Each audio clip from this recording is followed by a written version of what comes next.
ಎಲ್ಲರಿಗೂ ನಮಸ್ಕಾರ. Respected MP sir, other dignitaries and all the people gathered here. Today we have come for initiating the work of platform shelter for Kabakapattur railway station. This has been a very old demand by the local residents because of the heavy rainfall in this area. Now we have got this work sanctioned, and with the support of sir, we will be completing this work in a fast track.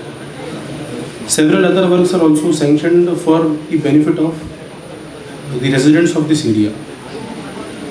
3 level crossing gates, 102, 103, 104. These are sanctioned for low cost ROVs.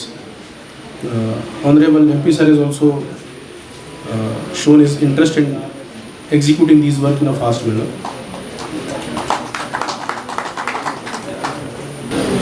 The total amount of this work is 18 crore rupees. Then as we are all aware, Vande Bharat is going to be coming to this route immediately.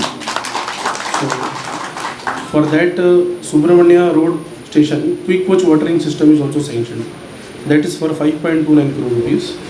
This will facilitate fast quick watering of the trains and benefit the passengers. Then other works like RUB road improvement Farangipet is also sanctioned. This will benefit the people of Farangipet area to cross the track safely without any hazard. This work is sanctioned for a cost of 6.9 crore. This work is in progress, and Honorable Sir has also requested all the advisors to visit the roads.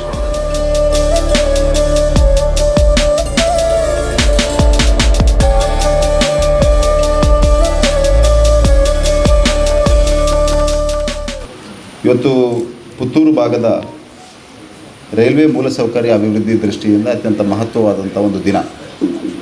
ವಿಶೇಷವಾಗಿ ನಮ್ಮ ಕಬಕ ಪುತ್ತೂರಿನ ಈ platform shelter ಆಗಬೇಕು ಅನ್ನುವಂಥದ್ದು ಹಲವಾರು ವರ್ಷಗಳ ಬೇಡಿಕೆಯಾಗಿದೆ. ನಮ್ಮ metre ಗೇಜ್ನಿಂದ broad gauge ಆದ ನಂತರ ಈ ಟ್ರ್ಯಾಕ್ನಲ್ಲಿ ಬೆಂಗಳೂರಿಗೆ ರೈಲುಗಳು ಪ್ರಾರಂಭ ಆದ ನಂತರ ತುಂಬ ಜನ ಈ ರೈಲ್ವೆ ನಿಲ್ದಾಣವನ್ನು, ವಿಶೇಷವಾಗಿ ಪುತ್ತೂರು ತಾಲೂಕಿನಾದ್ಯಂತ ಮತ್ತು ಕಡಬ ಸುಳ್ಯದ ಕೆಲವು ಭಾಗದ ಜನರು ಕೂಡ ಬೆಂಗಳೂರಿನಿಂದ ಬಂದವರು ಇದೇ ರೈಲ್ವೆ ನಿಲ್ದಾಣದಲ್ಲಿ ಇಳಿದು ಬೇರೆ ಬೇರೆ ಕಡೆಗೆ ಹೋಗ್ತಾರೆ. ಅದು ಕೂಡ ಮಳೆಗಾಲದ ಸಂದರ್ಭದಲ್ಲಿ ಮಳೆಯ ಕಾರಣಕ್ಕೆ ಪ್ಲ್ಯಾಟ್ಫಾರ್ಮ್ನಲ್ಲಿ ತುಂಬ ಸಮಸ್ಯೆಗಳಾಗ್ತಾಯಿತ್ತು. ಹಾಗಾಗಿ ಈ ಬೇಡಿಕೆ ಹಲವಾರು ವರ್ಷಗಳ ಬೇಡಿಕೆ ಇತ್ತು. ನಾವು ಈ ಬೇಡಿಕೆಯನ್ನು ಕೇಂದ್ರದ ಸಚಿವರ ಹತ್ರ ಮಾತನಾಡಿ, ವಿಶೇಷವಾಗಿ ನಮ್ಮ ಕೇಂದ್ರದ ಸಚಿವರಾದಂಥ ಅಶ್ವಿನ್ ವೈಷ್ಣವ್ ಅವರು, ನಮ್ಮ ರೈಲ್ವೆ ರಾಜ್ಯ ಸಚಿವರಾಗಿರುವಂಥ ಸೋಮಣ್ಣ ಅವರು ಮತ್ತು ಸೌತ್ ವೆಸ್ಟರ್ನ್ ರೈಲ್ವೆಯ GM ಮತ್ತು DRM ಎಲ್ಲರ ಸಹಕಾರದಿಂದ ಈ ಕೆಲಸ ಸ್ಯಾಂಕ್ಷನ್ ಆಗಿದೆ. ಇದು ಒಟ್ಟು 4.4 ಕೋಟಿ ಮೊತ್ತದ 430 ಮೀಟರ್ನ ಪ್ಲ್ಯಾಟ್ಫಾರ್ಮ್ ಶೆಲ್ಟರ್ ಮತ್ತು APMC ಕಡೆಯಿಂದ ಬರುವಂಥ ಒಂದು ಅಪ್ರೋಚ್ ರೋಡ್, ಈ ಎರಡೂ ಕೆಲಸಗಳು ಈ 4.4 ಕೋಟಿ ಮೊತ್ತದಲ್ಲಿ ಆಗಲಿಕ್ಕಿದೆ. ಅದರ ಜೊತೆಗೆ ನಮ್ಮ ಮಂಗಳೂರಿನಿಂದ ಇವತ್ತು ಹಾಸನದವರೆಗೆ ಎಲೆಕ್ಟ್ರಿಫಿಕೇಷನ್, ವಿಶೇಷವಾಗಿ ನಮ್ಮ ಘಾಟ್ ಸ್ಟ್ರೆಚ್ನಲ್ಲಿ ಸುಬ್ರಹ್ಮಣ್ಯ ರೋಡ್ನಿಂದ ಸಕಲೇಶಪುರದ ಭಾಗದಲ್ಲಿ ಎಲೆಕ್ಟ್ರಿಫಿಕೇಷನ್ ಆಗದೇ ಇತ್ತು. ಆ ಕಾರಣಕ್ಕೆ ನಮಗೆ ತುಂಬ ರೈಲುಗಳನ್ನು ಈ ಭಾಗದಲ್ಲಿ ಓಡಿಸಲಿಕ್ಕೆ ಸಾಧ್ಯ ಆಗಿರಲಿಲ್ಲ. ಇವತ್ತು ಡೀಸೆಲ್ ಲೋಕೋಮೋಟಿವ್ ಇಂಜಿನ್ನಿಂದ ಇವತ್ತು ಎಲೆಕ್ಟ್ರಿಕ್ ಇಂಜಿನ್ಗಳಿಗೆ ಪರಿವರ್ತನೆ ಆದ ಕಾಲಘಟ್ಟದಲ್ಲಿಯೂ ಒಂದು 48 ಕಿಲೋಮೀಟರ್ಸ್ ಸುಬ್ರಹ್ಮಣ್ಯ ರೋಡ್ನಿಂದ ಸಕಲೇಶಪುರದವರೆಗೆ ಎಲೆಕ್ಟ್ರಿಫಿಕೇಷನ್ ಆಗಲಿಲ್ಲ. ಆದರೆ ನಮ್ಮ ನರೇಂದ್ರ ಮೋದಿಯವರ ಸರ್ಕಾರ ಬಂದ ನಂತರ, ವಿಶೇಷವಾಗಿ ಕಳೆದ 1.5 ವರ್ಷದಲ್ಲಿ ಈ ಕೆಲಸ ಅತ್ಯಂತ ವೇಗದಿಂದ ಮಾಡಿ, ಅತ್ಯಂತ ಕಷ್ಟದ ಒಂದು ಪ್ರದೇಶ ಸುಬ್ರಹ್ಮಣ್ಯ ರೋಡ್ನಿಂದ ಸಕಲೇಶಪುರ ಘಾಟ್ ಸ್ಟ್ರೆಚ್ನಲ್ಲಿ ಈ ಕೆಲಸವನ್ನು ಮಾಡೋದು ತುಂಬ ಒಂದು ಸವಾಲಿನ ಕೆಲಸ ಆಗಿತ್ತು. ಆದರೂ ಕೂಡ ಆ ಕೆಲಸವನ್ನು ಆದಷ್ಟು ಶೀಘ್ರವಾಗಿ ಮುಗಿಸಿ ಈಗ ಮಂಗಳೂರಿನಿಂದ ಬೆಂಗಳೂರಿನವರೆಗೆ ಪೂರ್ತಿ ಎಲೆಕ್ಟ್ರಿಫಿಕೇಷನ್ ಆಗಿರುವಂಥ ಒಂದು ರೂಟ್ ಕೂಡ ಇದೆ ಅನ್ನುವಂಥದ್ದನ್ನು ನಾನು ಈ ಸಂದರ್ಭದಲ್ಲಿ ಹೇಳಲಿಕ್ಕೆ ಬಯಸ್ತಾ ಇದ್ದೇನೆ. ಎಲೆಕ್ಟ್ರಿಫಿಕೇಷನ್ ಆಗಿರೋ ಕಾರಣಕ್ಕೆ ಇವತ್ತು ನಾವು ವಂದೇ ಭಾರತ್ನ ಬಗ್ಗೆ ಯೋಚಿಸಲಿಕ್ಕೆ ಪ್ರಾರಂಭ ಮಾಡ್ಬೋದು. ಎಲೆಕ್ಟ್ರಿಫಿಕೇಷನ್ ಇಲ್ಲದಿದ್ದರೆ ವಂದೇ ಭಾರತ್ ರೈಲು ಓಡಲಿಕ್ಕೆ ಸಾಧ್ಯ ಇಲ್ಲ. ಹಾಗಾಗಿ ವಂದೇ ಭಾರತ್ ರೈಲನ್ನು ಮಂಗಳೂರಿಗೆ ಓಡಿಸಬೇಕು ಅನ್ನುವಂಥದ್ದು ಎಲ್ಲ ಜನರ ಕನಸಾಗಿತ್ತು. ಆದರೆ ಅದಕ್ಕೆ ಮೂಲಭೂತ ಸೌಕರ್ಯ ಇರುವಂಥದ್ದು ಎಲೆಕ್ಟ್ರಿಫಿಕೇಷನ್ ಆಗಿರುವಂಥದ್ದು ಮಾತ್ರ ಅಲ್ಲ, ಜೊತೆಗೆ ಸುಬ್ರಹ್ಮಣ್ಯ ರೋಡ್ನಲ್ಲಿ ಒಂದು ಕ್ವಿಕ್ ಕೋಚ್ ವಾಟರಿಂಗ್ ಸಿಸ್ಟಮ್ ಇದು ಆಗುವಂಥ ಅವಶ್ಯಕತೆಯೂ ಕೂಡ ಇದೆ. ಈ ಎಲ್ಲ ಮೂಲಸೌಕರ್ಯಗಳು ಆಗದೆ ವಂದೇ ಭಾರತ್ ಓಡಲಿಕ್ಕೆ ಸಾಧ್ಯ ಇಲ್ಲ. ಹಾಗಾಗಿ ಮೂಲಸೌಕರ್ಯದ ಕೆಲಸ ತುಂಬ ಸಲ ಏನಾಗ್ತದೆ ಅಂದರೆ ಇದು ಯಾರಿಗೂ ಕಾಣಲಿಕ್ಕೆ ಸಿಗೋದಿಲ್ಲ. ರೈಲು ಬಂದದ್ದು ಮಾತ್ರ ಎಲ್ಲರಿಗೂ ಕಾಣ್ತದೆ. ರೈಲಿಗೆ ಪಟ್ಟಿ ಇಲ್ಲದೆ ಪಟ್ರಿ ಇಲ್ಲದೆ ರೈಲು ಓಡಲಿಕ್ಕೆ ಸಾಧ್ಯ ಇಲ್ಲ. ಹಾಗಾಗಿ ರೈಲಿಗೆ ಪಟ್ರಿ ಬೇಕು, ರೈಲಿಗೆ ಎಲೆಕ್ಟ್ರಿಫಿಕೇಷನ್ ಆಗಬೇಕು, ಡಬ್ಲಿಂಗ್ ಆಗಬೇಕು, ಆಗ ಮಾತ್ರ ಹೆಚ್ಚಿನ ರೈಲುಗಳನ್ನು ಓಡಿಸಲಿಕ್ಕೆ ಸಾಧ್ಯ ಆಗ್ತದೆ. ಹಾಗಾಗಿ ಈ ಮೂಲಸೌಕರ್ಯದ ಅಭಿವೃದ್ಧಿಯ ದೃಷ್ಟಿಯಿಂದ ವಿಶೇಷವಾಗಿ ನಾನು ಸಂಸದನಾದ ಮೇಲೆ 2024 ನಂತರ ಮೂಲಸೌಕರ್ಯದ ಅಭಿವೃದ್ಧಿಗೆ ಒತ್ತನ್ನು ಕೊಟ್ಟು ನಾವು ಇನ್ಫ್ರಾಸ್ಟ್ರಕ್ಚರಲ್ಲಿ ಅಡ್ವಾನ್ಸ್ಡ್ ರೈಲ್ಗಳಿಗೆ, ಹೈ ಸ್ಪೀಡ್ ಟ್ರೈನ್ಗಳಿಗೆ ಓಡಿಸಲಿಕ್ಕೆ ಪೂರಕವಾಗಿ ಬೇಕಂತ ಇನ್ಫ್ರಾಸ್ಟ್ರಕ್ಚರ್ ದೃಷ್ಟಿಯಿಂದ ನಾನಂತೂ ಅತ್ಯಂತ ಪ್ರಾಮಾಣಿಕವಾಗಿ ಕಳೆದ 2 ವರ್ಷದಿಂದ ಕೆಲಸವನ್ನು ಮಾಡಿದ್ದೇನೆ. ಅದರಲ್ಲಿ ಒಂದು ಎಲೆಕ್ಟ್ರಿಫಿಕೇಷನ್ ಆಗುವಂಥದ್ದು, ಎರಡನೇದ್ದು ಈಗ ಇರುವಂಥ ಕೋಚ್ ವಾಟರಿಂಗ್ ಸಿಸ್ಟಮ್ ಏನಾಗಬೇಕಾಗಿರೋದು. ಈ ಎರಡೂ ಕೆಲಸಗಳು ಈಗ ಮುಗಿದಿದೆ ಅಂತ ಹೇಳಲಿಕ್ಕೆ ನಾನು ಅತ್ಯಂತ ಖುಷಿ ಪಡ್ತೇನೆ, ಸಂತೋಷ ಪಡ್ತೇನೆ. ಮತ್ತು ಇದು ದಕ್ಷಿಣ ಕನ್ನಡ ಜಿಲ್ಲೆಯ ದೃಷ್ಟಿಯಿಂದ ಒಂದು ದೊಡ್ಡ ಕೆಲಸ. ಹಾಗಾಗಿ ನಾನು ವಿಶೇಷವಾಗಿ ಸೌತ್ ವೆಸ್ಟರ್ನ್ ರೈಲ್ವೆ ಎಲ್ಲ ಅಧಿಕಾರಿಗಳಿಗೆ, GM ಇಂದ ಹಿಡಿದು ಎಲ್ಲ ಅಧಿಕಾರಿಗಳಿಗೂ ನಾನು ಅಭಿನಂದನೆಗಳನ್ನು ಕೂಡ ಸಲ್ಲಿಸಲಿಕ್ಕೆ ಬಯಸ್ತಾ ಇದ್ದೇನೆ. ಕೋಚ್ ವಾಟರಿಂಗ್ ಸಿಸ್ಟಮ್ನ ಕೆಲಸ ಒಟ್ಟು 5.29 ಕೋಟಿಯ ಕೆಲಸ ಈಗಾಗಲೇ ಪೂರ್ತಿಗೊಂಡಿದೆ. ಅದರ ಜೊತೆಗೆ ಪುತ್ತೂರಿನ ಭಾಗಕ್ಕೆ railway over bridge, 3 railway over ಬ್ರಿಡ್ಜ್ಗಳು ಸ್ಯಾಂಕ್ಷನ್ ಆಗಿದೆ. ಒಟ್ಟು 18.01 ಕೋಟಿಯ 3 ರೈಲ್ವೆ ಬ್ರಿಡ್ಜ್ಗಳು ಪುತ್ತೂರಿನ ಅವರಿಗೋಸ್ಕರವೇ ಸ್ಯಾಂಕ್ಷನ್ ಆಗಿದೆ ಅನ್ನುವಂಥದ್ದನ್ನು ಕೂಡ ಈ ಸಂದರ್ಭದಲ್ಲಿ ನಾನು ಅತ್ಯಂತ ಸಂತೋಷದಿಂದ ಹೇಳಬೇಕು. ಒಂದು ಲೆವೆಲ್ ಕ್ರಾಸಿಂಗ್ 102 ಮುಕ್ವೆ ಗೇಟ್ನ ಹತ್ರ, ಮುಕ್ವೆ ಗೇಟ್ ಅದು ಒಂದು. ಎರಡನೇದು ಲೆವೆಲ್ ಕ್ರಾಸಿಂಗ್ 103 ಪುತ್ತೂರು ಕ್ಲಬ್ನ ಹತ್ರ ಒಂದು ಗೇಟ್. ಮೂರನೇದು 104 ಪುತ್ತೂರು ಗೇಟ್ ಅಂತ, ಅದು ಲೊಕೇಶನ್ ಲೆವೆಲ್ ಕ್ರಾಸಿಂಗ್ 104. ಹಾಗಾಗಿ 3 ರೈಲ್ವೆ ಕ್ರಾಸಿಂಗ್ಗಳು ಪುತ್ತೂರಿಗೋಸ್ಕರ ಸ್ಯಾಂಕ್ಷನ್ ಆಗಿದೆ. ಅದು ಒಟ್ಟು 18 ಕೋಟಿ ವೆಚ್ಚದ ಕೆಲಸಗಳಿಗೆ ಈಗಾಗಲೇ ಟೆಂಡರ್ ಫ್ಲೋಟ್ ಆಗಿದೆ. ಆ ಟೆಂಡರ್ ಒಮ್ಮೆ ಫೈನಲೈಸ್ ಆದ ಮೇಲೆ ಆ ಕೆಲಸಗಳು ಕೂಡ ಪ್ರಾರಂಭ ಆಗಲಿಕ್ಕಿದೆ. ನಮ್ಮ ಜಿಲ್ಲೆಯ ಎಲ್ಲ ಲೆವೆಲ್ ಕ್ರಾಸಿಂಗ್ಗಳನ್ನು ಮತ್ತು ಎಲ್ಲೆಲ್ಲಿ ರೈಲ್ವೆ ಓವರ್ ಬ್ರಿಡ್ಜ್ ಮತ್ತು ರೈಲ್ವೆ ಅಂಡರ್ ಬ್ರಿಡ್ಜ್ನ ಅಗತ್ಯ ಇದೆ ಇದೆಲ್ಲವನ್ನು ಐಡೆಂಟಿಫೈ ಮಾಡಿ ನಾವು ಸೌತ್ ವೆಸ್ಟರ್ನ್ ರೈಲ್ವೆ ಮತ್ತು ಸದರ್ನ್ ರೈಲ್ವೆ, ಕೊಂಕಣ್ ರೈಲ್ವೆ 3 ಭಾಗದ ರೈಲ್ವೆ ಕ್ರಾಸಿಂಗನ್ನು ನಾವು ಈಗಾಗಲೇ ಐಡೆಂಟಿಫೈ ಮಾಡಿದ್ದೇವೆ. ಐಡೆಂಟಿಫೈ ಮಾಡಿ ಪ್ರಯಾರಿಟಿ ಇಟ್ಕೊಂಡು ಯಾವ್ದು ಇವತ್ತಿನ ಆದ್ಯತೆ ಏನಿದೆ ಆದ್ಯತೆಯನ್ನು ಕೊಟ್ಟು ಆ ಎಲ್ಲ ಕೆಲಸಗಳನ್ನು ಸ್ಯಾಂಕ್ಷನ್ ಮಾಡುವಂಥ ಕೆಲಸವನ್ನು ಕೂಡ ನಾವು ಮಾಡ್ತಾ ಇದ್ದೇವೆ ಅನ್ನುವಂಥದ್ದನ್ನು ಈ ಸಂದರ್ಭದಲ್ಲಿ ತಮಗೆ ಅತ್ಯಂತ ಸಂತೋಷದಿಂದ ಹೇಳಲಿಕ್ಕೆ ಬಯಸ್ತಾ ಇದ್ದೇನೆ. ಹಾಗಾಗಿ ಇವತ್ತು ಒಟ್ಟು ಪುತ್ತೂರು ಸುಬ್ರಹ್ಮಣ್ಯ ಭಾಗದ ಈ ಭಾಗಕ್ಕೆ ಒಟ್ಟು 18 ಕೋಟಿ ರೈಲ್ವೆ ಓವರ್ ಬ್ರಿಡ್ಜ್ನ ಕೆಲಸ, 5 ಕೋಟಿ ಸುಬ್ರಹ್ಮಣ್ಯ ಕೋಚ್ ವಾಟರಿಂಗ್ ಸಿಸ್ಟಮ್ನ ಕೆಲಸ, ಅದ್ರ ಜೊತೆಗೆ 4.25 ಕೋಟಿಯ ಈ ಪ್ಲ್ಯಾಟ್ಫಾರ್ಮ್ ಶೆಲ್ಟರ್ನ ಕೆಲಸಗಳು ಪ್ರಾರಂಭ, ಕೆಲವು ಮುಗಿದಿದೆ, ಕೆಲವು ಪ್ರಾರಂಭ ಆಗ್ತಾ ಇದೆ. ಆದರೆ ಇಲ್ಲಿಗೆ ಮುಗಿತಾ ಅಂತ ಕೇಳಿದರೆ ಖಂಡಿತವಾಗಿಯೂ ಇಲ್ಲ. ಪುತ್ತೂರು ಕಬಕ ಸ್ಟೇಷನ್ ಇವತ್ತೊಂದು ನಮಗೆ ಅತ್ಯಂತ ಪ್ರಮುಖವಾದಂಥ ಸ್ಟೇಷನ್ ಮತ್ತು ಇಲ್ಲಿ ಇನ್ನೂ ಹೆಚ್ಚಿನ ಕೆಲಸಗಳು ಆಗಬೇಕಾಗಿದೆ. 2ನೇ ಪ್ಲ್ಯಾಟ್ಫಾರ್ಮ್ನ ರೂಫಿಂಗ್ ಕೆಲಸವನ್ನು ಮಾಡಬೇಕು, ಫ್ಲೋರಿಂಗ್ನ ಕೆಲಸ ಆಗಬೇಕಿತ್ತು, ವೇಟಿಂಗ್ ರೂಮ್ನ ಕೆಲಸಗಳಿದೆ, ಅಪ್ರೋಚ್ ರೋಡ್ನ ಕೆಲಸಗಳಿದೆ, ಪಾರ್ಕಿಂಗ್ನ ಸಮಸ್ಯೆಗಳಿದೆ. ಹೀಗಾಗಿ ನೂರಾರು ಸಮಸ್ಯೆಗಳಿದೆ. ಬಳಕೆದಾರರು ಕೂಡ ನನಗೆ ಹಲವಾರು ಸಮಸ್ಯೆಗಳನ್ನು ಕೊಟ್ಟಿದ್ದಾರೆ. ಹಂತ ಹಂತವಾಗಿ ಅದನ್ನು ಪೂರ್ತಿಗೊಳಿಸುವಂಥ ಕೆಲಸ ಮಾತ್ರ ಅಲ್ಲ, ನಾನು ಶೀಘ್ರದಲ್ಲೇ DRM ಸೌತ್ ವೆಸ್ಟರ್ನ್ ರೈಲ್ವೆ ಅವರನ್ನು ಮಂಗಳೂರಿಗೆ ಕರೆಸಿ ಒಮ್ಮೆ ಇದರ ಬಗ್ಗೆ ಸಮಗ್ರವಾದಂಥ ಒಂದು ಈ ರೈಲ್ವೆ ನಿಲ್ದಾಣದ ಅಭಿವೃದ್ಧಿ ದೃಷ್ಟಿಯಿಂದ ಸಮಗ್ರವಾದಂಥ ಒಂದು ಪ್ಲ್ಯಾನನ್ನು ಮಾಡಿ ಅದನ್ನು ಫೇಸ್ಡ್ ಮ್ಯಾನರಲ್ಲಿ ಪೂರ್ತಿಗೊಳಿಸುವಂಥ ಕೆಲಸವನ್ನು ಕೂಡ ಖಂಡಿತವಾಗಿಯೂ ಮಾಡ್ತೇನೆ ಅಂತ ಈ ಸಂದರ್ಭದಲ್ಲಿ ತಮಗೆ ಭರವಸೆಯನ್ನು ಕೊಡಲಿಕ್ಕೆ ಬಯಸ್ತಾ ಇದ್ದೇನೆ. ಜೊತೆಗೆ ನಮಗೆ ತುಂಬ ದೊಡ್ಡ ಕೊಡುಗೆಯನ್ನು ನರೇಂದ್ರ ಮೋದಿ ಸರ್ಕಾರ ಕಳೆದ 2 ವರ್ಷದಲ್ಲಿ ಕೊಟ್ಟಿರುವಂಥದ್ದು ಮಂಗಳೂರಿನಿಂದ ಸುಬ್ರಹ್ಮಣ್ಯಕ್ಕೆ ಹೋಗ್ತಾ ಇರುವಂಥ ಪ್ಯಾಸೆಂಜರ್ ಟ್ರೈನ್. ನಾನು ಅತ್ಯಂತ ಸಂತೋಷದಿಂದ ಹೇಳಬೇಕು, ನಾನೇ ಚಿಕ್ಕವನಿರುವಾಗ ಪರಂಗಿಪೇಟೆಯಿಂದ ನಾವು ಮೀಟ್ರ್ ಗೇಜ್ ಟ್ರೈನಲ್ಲಿ ಹೋಗ್ತಾ ಇದ್ದೆವು. ಧನಂಜಯ್ ಕುಮಾರ್ ಅವರು MP ಇದ್ದಂಥ ಸಂದರ್ಭದಲ್ಲಿ ಆ ಮೀಟ್ರ್ ಗೇಜನ್ನು ಬ್ರಾಡ್ ಗೇಜ್ಗೆ ಕನ್ವರ್ಷನ್ ಮಾಡುವಂಥ ಕೆಲಸ ಪ್ರಾರಂಭ ಆಯಿತು. ತುಂಬ ದೀರ್ಘ ಬ್ರಾಡ್ ಗೇಜ್ ಕನ್ವರ್ಷನ್ನ ಕೆಲಸ ನಡೆಯಿತು. ಬ್ರಾಡ್ ಗೇಜ್ ಕನ್ವರ್ಷನ್ ಆದಮೇಲೆ ಹಿಂದೆ ಮಂಗಳೂರಿನಿಂದ ಸುಬ್ರಹ್ಮಣ್ಯಕ್ಕೆ ಪ್ಯಾಸೆಂಜರ್ ರೈಲ್ ಓಡ್ತಾ ಇತ್ತು. ಆ passenger rail broad gauge conversion ಆದಮೇಲೆಯೂ ಕೂಡ ಪ್ರಾರಂಭ ಆಗಬೇಕು ಅನ್ನುವಂಥದ್ದು ಎಲ್ಲರ ಬೇಡಿಕೆ ಇತ್ತು. ಅದು ಪ್ರಾರಂಭ ಆಗಿರಲಿಲ್ಲ. ಆದರೆ ನನ್ನ ಯೋಗ, ನಮ್ಮ ಫಾಲೋಅಪ್ನ ಕಾರಣಕ್ಕೆ ನಮ್ಮ ಸಂದರ್ಭದಲ್ಲಿ ಅದನ್ನು ಸ್ಯಾಂಕ್ಷನ್ ಮಾಡುವಂಥ ಕೆಲಸವನ್ನು ಮಾಡಿದರು. ಆ ರೈಲು ಇವತ್ತು ಸದ್ಬಳಕೆ ಆಗ್ತಾಯಿದೆ. ವಿಶೇಷವಾಗಿ ವಿದ್ಯಾರ್ಥಿಗಳಿಗೆ, ಮಂಗಳೂರಿನಲ್ಲಿ ಕೆಲಸ ಮಾಡ್ತಾ ಇರುವಂಥ ಬಂಧುಗಳಿಗೆ, ಕಡಬ ತಾಲೂಕಿನ ಎಲ್ಲ ಬಂಧುಗಳಿಗೆ, ಅದು ಕಾಣಿಯೂರು, ಎಡಮಂಗಲ, ನೆರಳಕಟ್ಟೆ, ಕಬಕಪುತ್ತೂರು, ಸುಬ್ರಹ್ಮಣ್ಯ ರೋಡ್, ಈ ಎಲ್ಲ ಭಾಗದಿಂದ ಮಂಗಳೂರಿಗೆ ಹೋಗುವಂಥವರಿಗೆ ನಾನು ಸಂತೋಷದಿಂದ ಹೇಳಬೇಕು, ಸುಬ್ರಹ್ಮಣ್ಯ ರೋಡ್ನಿಂದ ಮಂಗಳೂರಿಗೆ ರೈಲಲ್ಲಿ ಹೋಗಬೇಕಾದ್ರೆ ಕೇವಲ 25 ರೂಪಾಯಿ. 25 ರೂಪಾಯಲ್ಲಿ ನೀವು ಸುಬ್ರಹ್ಮಣ್ಯ ರೋಡ್ನಿಂದ ಮಂಗಳೂರು ತನಕ ಹೋಗ್ಬೋದು. ದಿನಕ್ಕೆ 3 ಟ್ರಿಪ್, ಫುಲ್ ಟ್ರಿಪ್, ಒಂದು ಹಾಫ್ ಟ್ರಿಪ್ ಆ ಟ್ರೈನ್ ಓಡ್ತದೆ. ನೇರಳಕಟ್ಟೆಯಲ್ಲೂ ಸ್ಟಾಪೇಜ್ ಇದೆ. ಹಾಗಾಗಿ ತುಂಬ ಜನ ಅದನ್ನು ಉಪಯೋಗಿಸ್ತಾ ಇದ್ದಾರೆ. ಒಳ್ಳೆಯ ಯಶಸ್ವಿಯಾಗಿ ಆ ರೈಲು ಓಡ್ತಾ ಇದೆ. ಇವತ್ತು ಆ ಇಂಜಿನನ್ನು ಚೇಂಜ್ ಮಾಡಿ ಒಂದು ಮೆಮೊ ಟ್ರೈನನ್ನು ಓಡಿಸಬೇಕು ಅನ್ನುವಂಥ ಬೇಡಿಕೆಯೂ ಇದೆ. ಮೆಮೊ ಟ್ರೈನ್ ಓಡಿಸಿದರೆ ಇನ್ನಷ್ಟು ಎಫಿಷಿಯೆಂಟಾಗಿ ಇಂಜಿನ್ ಚೇಂಜಸ್ ಇದೆಲ್ಲ ಸಮಸ್ಯೆ ಇರೋದೆಲ್ಲ ಓಡ್ತದೆ ಅನ್ನುವಂಥದ್ದು ಕೂಡ ಎಲ್ಲರ ಬೇಡಿಕೆ ಇದೆ. ಹಾಗಾಗಿ ಅದನ್ನು ಕೂಡ ಪರ್ಸ್ಯೂ ಮಾಡುವಂಥ ಕೆಲಸವನ್ನು ನಾವು ಖಂಡಿತವಾಗಿಯೂ ಮಾಡ್ತೇನೆ ಅಂತ ಈ ಸಂದರ್ಭದಲ್ಲಿ ಹೇಳ್ತಾ, ಅದರ ಜೊತೆಗೆ ನಮಗೆ CRIFನ ಸೆಂಟ್ರಲ್ ರೋಡ್ ಇನ್ಫ್ರಾಸ್ಟ್ರಕ್ಚರ್ ಫಂಡ್ನ ಹಣವು ಕೂಡ ಪುತ್ತೂರು ತಾಲೂಕಿಗೆ ಮಾತ್ರ ಅಲ್ಲ, ಇಡೀ ದಕ್ಷಿಣ ಕನ್ನಡ ಜಿಲ್ಲೆಯ ಎಲ್ಲ ವಿಧಾನಸಭಾ ಕ್ಷೇತ್ರಗಳಿಗೆ ಬಂದಿದೆ. ಒಟ್ಟು 57 ಕೋಟಿ ಮೊತ್ತದ ಹಣವು ಅದು PWD ಮತ್ತು ಜಿಲ್ಲಾ ಮುಖ್ಯ ರಸ್ತೆಗಳ ಅಭಿವೃದ್ಧಿಯ ದೃಷ್ಟಿಯಿಂದ ಬಂದಿದೆ ಅನ್ನುವಂಥದ್ದನ್ನು ಕೂಡ ನಾನು ಈ ಸಂದರ್ಭದಲ್ಲಿ ಸಂತೋಷದಿಂದ ಹೇಳಬೇಕು.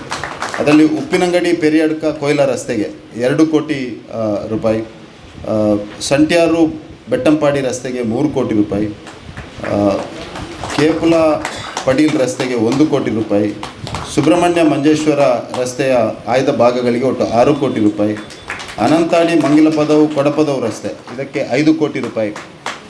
ಇಷ್ಟು ಹಣ ಈ ಭಾಗದ ಪುತ್ತೂರು ವಿಧಾನಸಭಾ ಕ್ಷೇತ್ರಕ್ಕೆ ಕನೆಕ್ಟೆಡ್ ಇರುವಂಥ ಭಾಗಗಳು, ಕೆಲವೊಂದು ಪುತ್ತೂರಿನಿಂದ ಸುಳ್ಯಕ್ಕೆ ಕನೆಕ್ಟೆಡ್ ಇದೆ, ಪುತ್ತೂರಿನಿಂದ ಬಂಟ್ವಾಳಕ್ಕೆ ಕನೆಕ್ಟೆಡ್ ಇದೆ.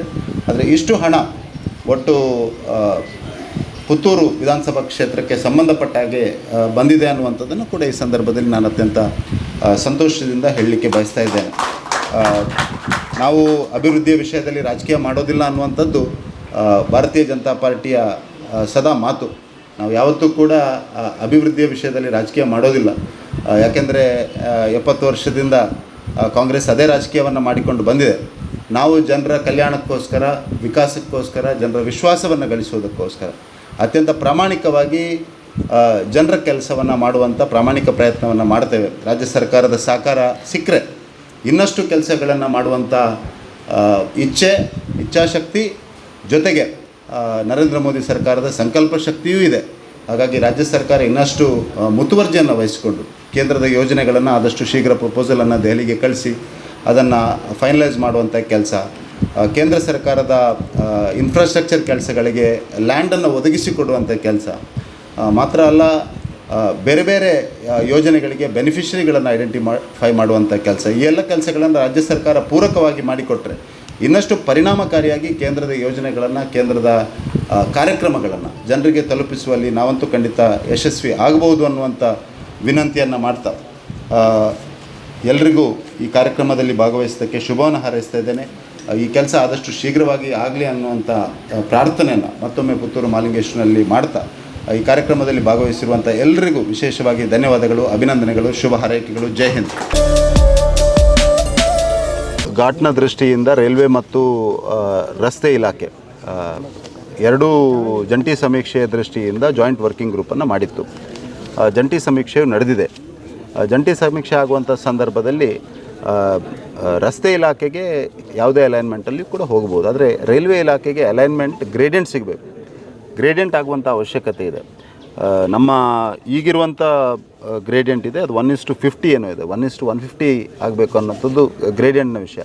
ಹಾಗಾಗಿ ರೈಲ್ವೆ ಇಲಾಖೆಯವರು ಅವರಿಗೆ ಬೇಕಾದಂಥ ಗ್ರೇಡಿಯಂಟ್ ಸಿಗಲಿಕ್ಕೆ ಅದು ಹೆಚ್ಚು ಕಡಿಮೆ 88 ಕಿಲೋಮೀಟರ್ ಆಗ್ತದೆ ಅಂತ ಹೇಳ್ತಾ ಇದ್ದಾರೆ.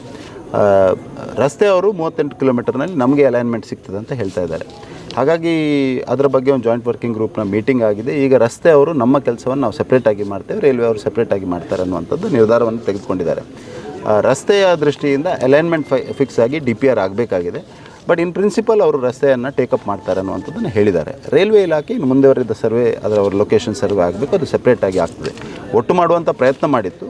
ಆದರೆ ಘಾಟ್ನ ಒಟ್ಟು ಅಲ್ಲಿಯ ಭೂ ಪ್ರದೇಶದ ಕಾರಣಕ್ಕೆ, ಜಾಗ್ರಫಿಯ ಕಾರಣಕ್ಕೆ ಅದನ್ನು ಒಟ್ಟು ಮಾಡಲಿಕ್ಕೆ ಈ ಡಿಸ್ಟೆನ್ಸ್ ಜಾಸ್ತಿ ಆಗಿರೋದ್ರ ಕಾರಣ ರಸ್ತೆಯನ್ನು ಅಷ್ಟು ದೂರ ಕೊಂಡೋಗಿ ಮಾಡುವಂಥದ್ದು ಅದು ಫೀಸಿಬಲ್ ಅಲ್ಲ ಮತ್ತು ಪ್ರಾಕ್ಟಿಕಲ್ಲು ಅಲ್ಲ ಅನ್ನುವ ಕಾರಣಕ್ಕೆ ರಸ್ತೆಯನ್ನು ಮೊದಲನೇ ಪ್ರಯಾರಿಟಿಯಲ್ಲಿ ಟೇಕಪ್ ಮಾಡ್ತಾರೆ, ರೈಲ್ವೆಯನ್ನು ಮುಂದಿನ ಹಂತದಲ್ಲಿ ಮಾಡ್ತಾರೆ. ರಸ್ತೆಗೆ ಸ್ಯಾಂಕ್ಷನ್ ಆಗಲಿಕ್ಕೆ ಮೊದಲು ಅಲೈನ್ಮೆಂಟ್ ಫಿಕ್ಸ್ ಆಗಬೇಕು, DPR ಆಗಬೇಕು, DPR ಆದಮೇಲೆ ಸ್ಯಾಂಕ್ಷನ್ ಆಗ್ತದೆ. ಬಟ್ ಸಮಯ ಆದಷ್ಟು ಶೀಘ್ರ ಮಾಡುವಂಥ ಪ್ರಯತ್ನ ಮಾಡ್ತೇನೆ. ನಾನು ಸೆಕ್ರೆಟರಿ ಹತ್ರ ಕಳೆದ ಬಾರಿ ಫೋನ್ನಲ್ಲಿ ಮಾತನಾಡುವಂಥ ಸಂದರ್ಭದಲ್ಲಿ ಈ ಮಾಹಿತಿಯನ್ನು ಕೊಟ್ಟಿದ್ದರು ಮತ್ತು ಅಲೈನ್ಮೆಂಟ್ ಫಿಕ್ಸ್ ಮಾಡುವಂಥ ಕೆಲಸ ಪ್ರಾರಂಭ ಆಗಿದೆ ಅಂತ ಹೇಳಿದರು.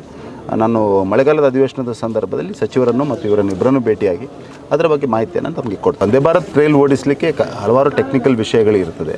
ಅದು ಇಲಾಖಾ ಅಧಿಕಾರಿಗಳು ಈಗಾಗಲೇ ಪರಿಶೀಲನೆ ಮಾಡ್ತಾ ಇದ್ದಾರೆ.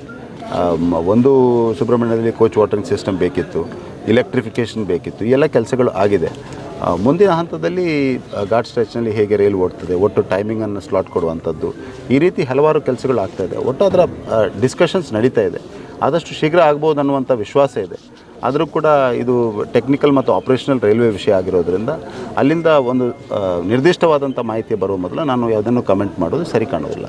ಸರ್, ಇನ್ನು ಪುತ್ತೂರಲ್ಲಿ ವಂದೇ ಭಾರತ್ ಸ್ಟಾಪ್ ಇಲ್ಲ ಅಂತ ಒಂದು ಸುದ್ದಿ ಉಂಟು. ಪುತ್ತೂರಲ್ಲಿ ಬೇಡಿಕೆ ಉಂಟು, ಅದರ ಬಗ್ಗೆ ನಾನು ಯಾವುದೇ ವಿಷಯದ ಬಗ್ಗೆ ಈಗ ಕಮೆಂಟ್ ಮಾಡೋದು ಟೂ ಅರ್ಲಿ ಆಗ್ತದೆ.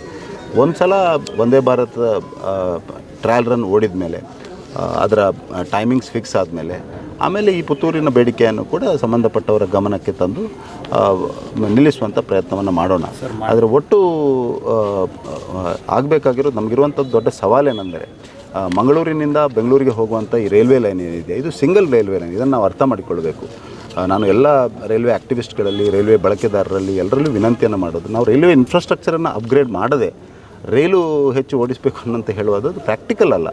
ಹಾಗಾಗಿ ನಮ್ಮ ಬೇಡಿಕೆ ಇವತ್ತಿಗೂ ಕೂಡ ಇರುವಂಥದ್ದು HMRCL ಏನಿದೆ, Hassan Mangaluru rail corporation limited ಏನಿದೆ, ಇದನ್ನು ಭಾರತೀಯ ರೈಲ್ವೆ ಜೊತೆ ವಿಲೀನಗೊಳಿಸಿ ಮಂಗಳೂರಿನಿಂದ ಬೆಂಗಳೂರಿಗೆ ಡಬಲ್ ಲೈನ್ ಮಾಡಿ, ಆಗ ನಮ್ಮೆಲ್ಲ ಸಮಸ್ಯೆಗಳಿಗೆ ಉತ್ತರ ಆಗ್ತದೆ. ಘಾಟ್ ಸ್ಟ್ರೆಚ್ನಲ್ಲಿರುವಂಥ ಈಗಿರುವಂಥ ಗ್ರೇಡಿಯಂಟ್ ಅಲೈನ್ಮೆಂಟ್ ಏನಿದೆ, ಆ ಅಲೈನ್ಮೆಂಟನ್ನು ಚೇಂಜ್ ಮಾಡಿ ಹೊಸ ಫೈನಲ್ ಲೊಕೇಶನ್ ಸರ್ವೆ ಆಗ್ತಾಯಿದೆ, ಅದು ಕೂಡ ಆಗಬೇಕು. ಹಾಗಾಗಿ ದೀರ್ಘಕಾಲೀನವಾಗಿಯೂ ನಾವು ಒಂದು ಹಂತದಲ್ಲಿ ಯೋಚನೆ ಮಾಡಬೇಕು. ಟೆಂಪ್ರರಿಯಾಗಿ ಏನು ಮಾಡಬೇಕು, ಈಗಿರುವಂಥ ಜನರಿಗೆ ಏನಾಗಬೇಕು ಅದನ್ನು ಕೂಡ ಯೋಚನೆ ಮಾಡಬೇಕು. ಹಾಗಾಗಿ ಕಬಕ ಪುತ್ತೂರು ಭಾಗದ ಜನರ ಬೇಡಿಕೆ ಬಗ್ಗೆ ನನಗೆ ಅರಿವಿದೆ.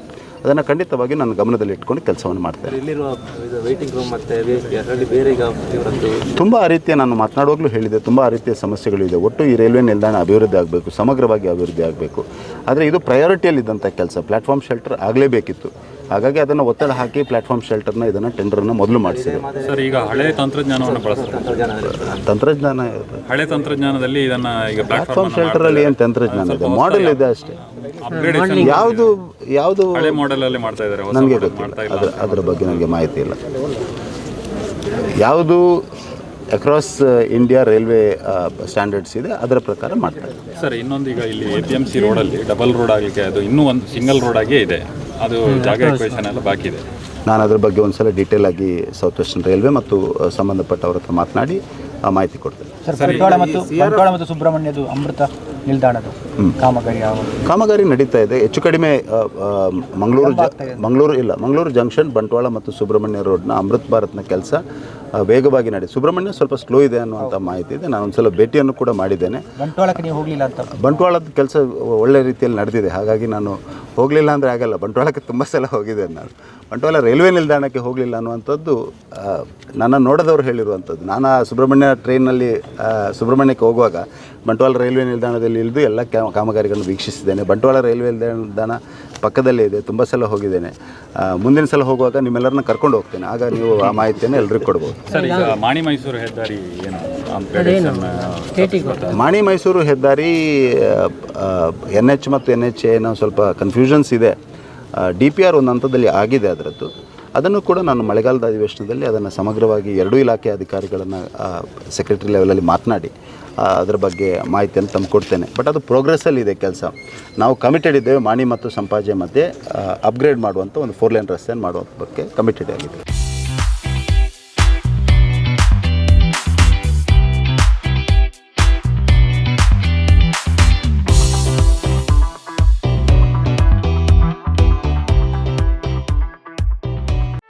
ಸುದ್ದಿ ಚಾನಲ್, ಕ್ಷಣ ಕ್ಷಣದ ಸುದ್ದಿಗಾಗಿ. That's my gadget. Let's go have some fun then.